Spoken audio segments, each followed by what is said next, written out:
will have difficulties in comparing the tenders. But of course, having said that, I would think that in 1922, buildings are more straightforward, simple, and then there isn't too much of an option like open tender for a few contractors to tender, right? But because of the changes on the complexity of the construction and whatnot, and also because of the increase in the organization, okay, the complexity of the organization, bigger organizations, and also due to technology enhancement and scarcity of materials, so things become very, very competitive. So then there is a need to call for tender for projects. So that is why standards need to be established so that when we are tendering at the same basis and we are talking at the same level, right? So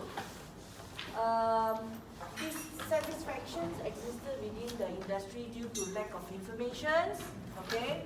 Difficulties for contractors identifying items of work. So how do you measure this? So end up, if we don't have a standard, what will happen? We will be arguing all the time.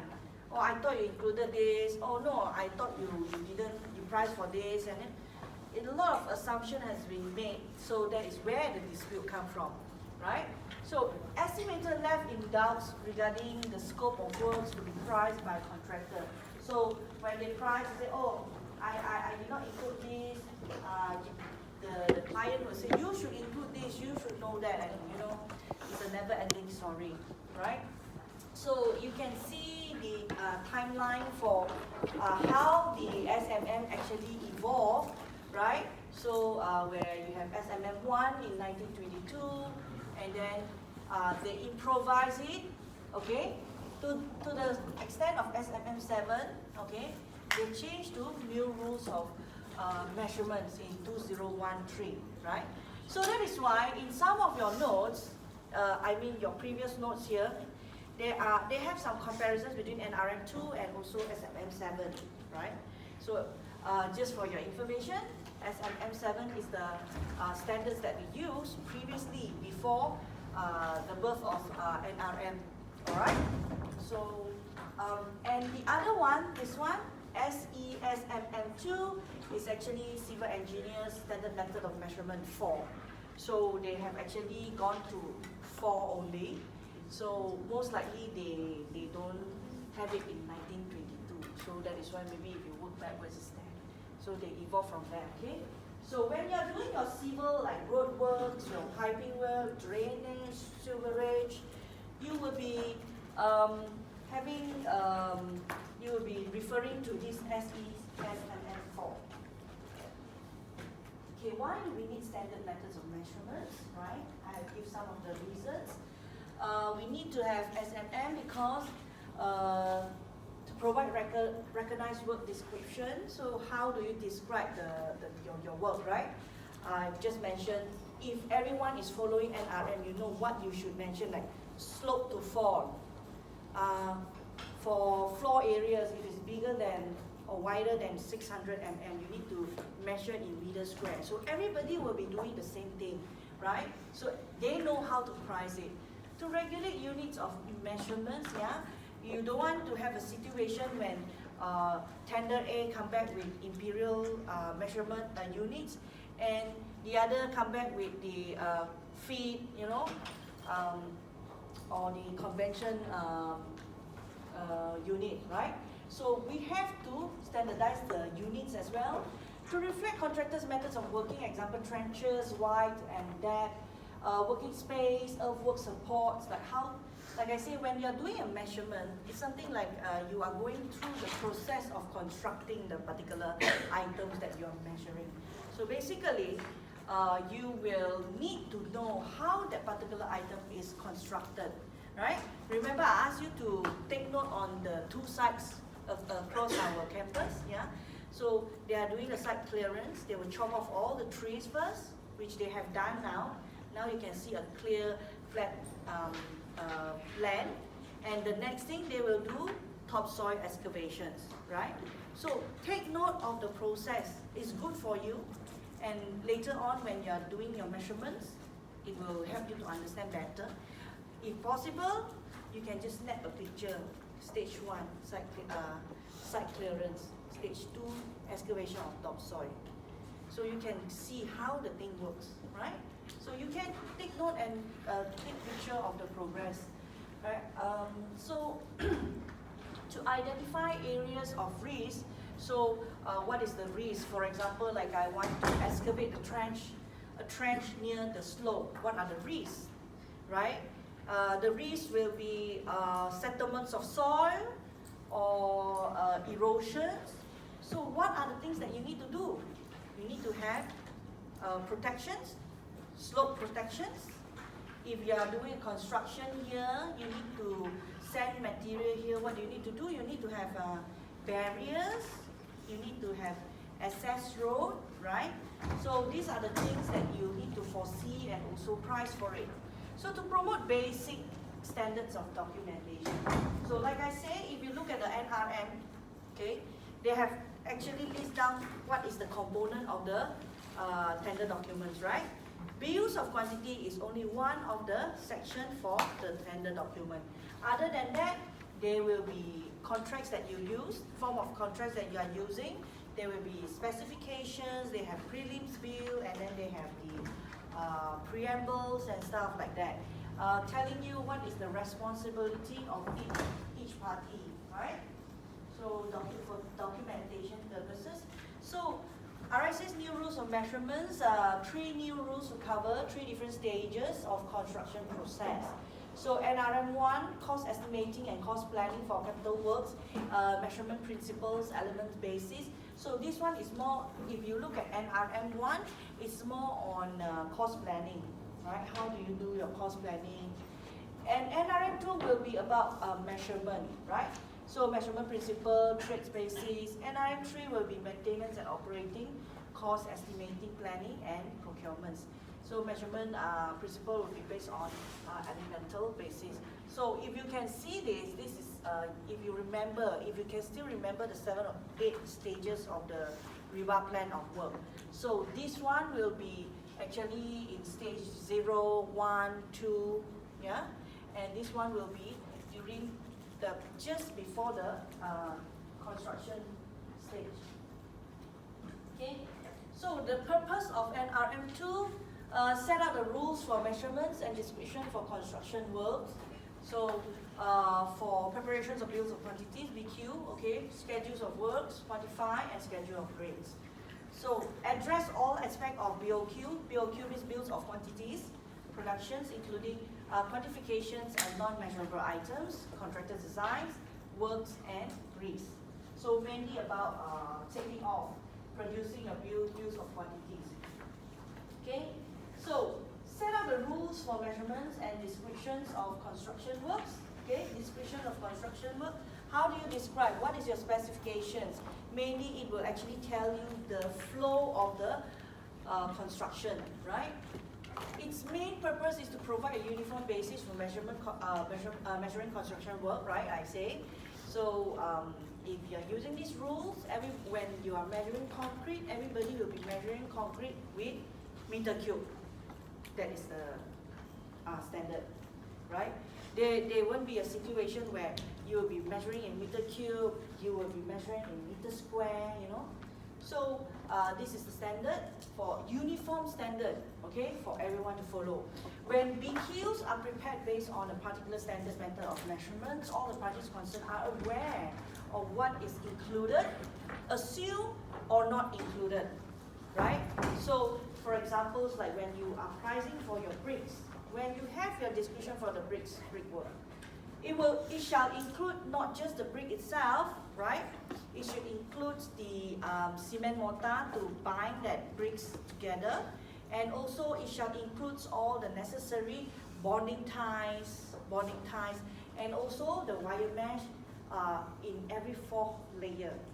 Even though all these things, if it's not stated in the description, it is a standard that everyone will know when they price for the brickwork, right? They will know that you need those items. It shall be deemed to be included. Alright? So, all contractors tendering with, therefore, tender on the same basis, and their tenders can easily be evaluated and compared. So imagine if you have 2 tender or 3 tenders that's pricing in a different, this one is brick wall excluding the wire mesh, this is a brick, one is clay brick, one is cement brick, the other one say I don't include the installation. How are you going to do a comparison? Towards the end, you look at the final figure. Who are you going to award the tender to? Can you advise your client if you have so many items that is not standardized, right?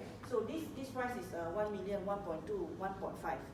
But this one includes this one exclude this one include everything. So how are you going to advise your client? Because you are not comparing apple with apple. So NRM2 is divided into 3 parts with supporting appendices. So part 1, procurement plays in the context of RIBA plan of work and the OGC gateway process. Okay, so this one you can go and look, search in your NRM2. Okay, procurement plays in the context of RIBA plan of work.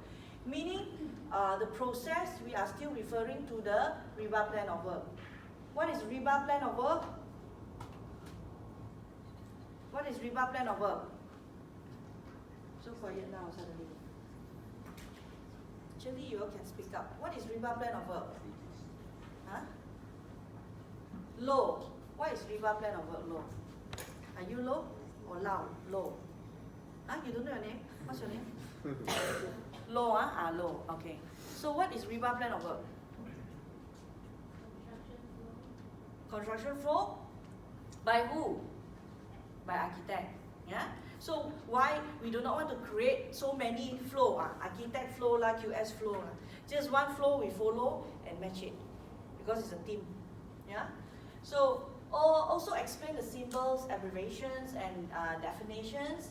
Yeah. So part 2 we explain different issues related to new rules, BQs, preliminaries, contractors design and risk.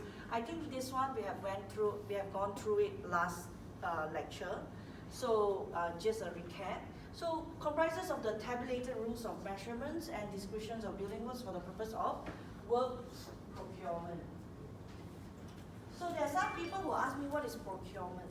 Procurement means execution of something, process, right? Works procurements, material procurements. So procurement is not a stand, it's just a meaning, right? It can be anything. Procurements of your works, mean how you want to execute your work. Procurement of materials mean how are you going to secure or buy or get your materials, right? So general tips, the rules are set out in tables which are divided into 2 categories, namely those dealing with prelims, page 50 to 119. So this is just a summary, measurements of buildings, components, items. So the rules are written in the present tense, alright? So in enumerated items in number without capital or full stop. So these are all the standards that you need to, the abbreviations that we have it in the NRM2 where you need to follow. So point as a decimal marker, okay, and comma for 1,000 separators, right? Even in fact, they actually mention here that the thousands need to have a comma. But in some of the examples we're thinking of, there isn't comma. So always remember, have a good practice to allow for comma every thousands because we are dealing with big figures, right? It's not like 1 or 2 ringgit. So horizontal lines divide the tables and rules into zones to which different rules applies.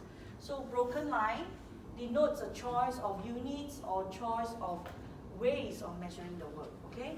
So the use of hyphen or the phrase to means exceeding the first dimension stated but not exceeding the second ones. Okay.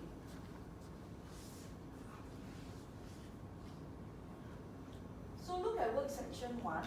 It is divided into 2 subsections as follows. Preliminaries and also for main con and also for work package contractor. Tell me what's the difference between a main contractor and a work package contract? What's the difference? I think like subcontract. Sorry? Subcontract. Work package Yes. is subcontractor. Okay, so subcontractor. Actually, not really subcontractor. They are main contract. Work packages contract. Remember, there's one procurement methods where we call that the management procurements. So if you remember that, if you look at the table, you know that they actually conduct the tender based on packages. Remember, I said then you will call bricklayer one tender, tailor one package by package. And I said this procurement method is only suitable for bigger projects. For example, like Sunway, you have a lot of phases where you can, you know, when you ask the tailor to do this project, so you can save more money. Number one, because these companies have their own project manager, they have their team, and they are experienced. So they have people or staff to monitor and coordinate the things. So if you are a first-timer developer, very often you won't use these methods, packaging. And if the project is just one bungalow, you won't use this management packaging contract because the quantity of the brick that you want to tender is too little, right? But if you are building like a mixed development, right? So when you ask them to tender for the bricklayer, it's a big quantity amount, so you can get a better rate, a more competitive rate. And secondly, you can save money in the sense that you don't need to have a main contractor. You have your own project manager to coordinate it, and you don't need to pay for attendance for the main contractor. What is attendance? Attendance means the main contractor to do all the coordinating and liaising and provide storage to the subcon.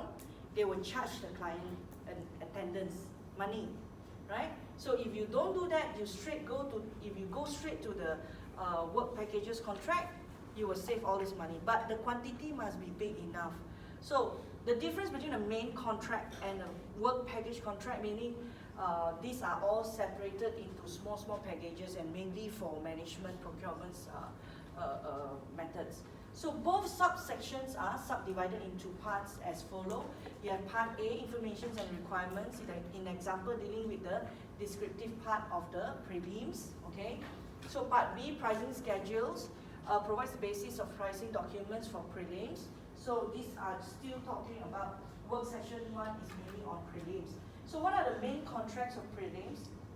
Items that cannot be allocated to specific elements, sub-elements, or components. So for example, like security, you need the contractor to price it, right? Because your site needs security. But where are you going to put the security? In your bills of quantity. Can you put it in your bills of quantity? Where to put? No idea, right? Because it comes in one lump sum. Okay, you cannot be putting it in item for substructure, or you cannot put the security into floor finishes, isn't it? Right? So these are the examples of things. Okay, the cost of administrating a project and providing general plant, site staff, facilities, and site-based services, and other items not included in the rates. So these are all important items that is necessary where the contractor need to provide and need to price, but there is no suitable component for you to insert in the bills of quantity. So they come up with this section, bills for preliminary items, all right? So what are preliminary items? These are just a few examples of prelims items. Prelims item, you have lots of prelim items, maybe 30 or 40 or 50 items, right? So for example, the main contractor's costs associated with the management and staff. So like site offices, yeah, site office. Site establishment, for example, hoarding and whatnot. Temporary services, yeah, you need to have water, right? Your construction, you need water, you need light, yeah. So normally they will provide a genset, yeah. electricity to execute your work. You need to have air compressor and all those things. Where's the, during construction, where does this electric come from? So water, you need to provide toilets for the worker as well. Security is important. You have a guard there to take care of your site. Safety and environmental protection. Yeah, your personal safety, attires and all those things. So that is why when you go to the site as a guest or as a visitor, they will give you, not give lah, borrow you, okay, borrow you the helmet, yeah, the safety helmet, safety boots sometimes, yeah, they have it, because if you don't have your own, normally if we are in the industry, we will have our own safety helmet and safety boots, because it's different size, right? But if you don't have, they will have to provide for you, or else you cannot go into the site, right? Your vest, safety vest, yeah. So if you're working in high level, right? High level, your personal protection PEE equipment, protection equipment, when you're climbing, doing all this dangerous work, you need to have the wires, the buckle, and whatnot. So control and protection. Okay, what is protection? It can be physically, you want to protect your site, or you can have fogging. Fogging is necessary for every site. Yeah, that is also for safety and also environment protection. So common user mechanical plants, common user temporary works, right? The maintenance of site records. So maintenance of site record, you need to make sure that water discharge, drainage, and all those things. Completions and post-completions of requirements. So you will hold up your site before you start your work. So during the construction, what do? You need to maintain the hoarding, because your construction will last for at least 2 years. So hoarding might get damaged due to rain, due to wind. So there might be some protection to be done. And upon completions of the construction, you will need to demolish the hoarding, right?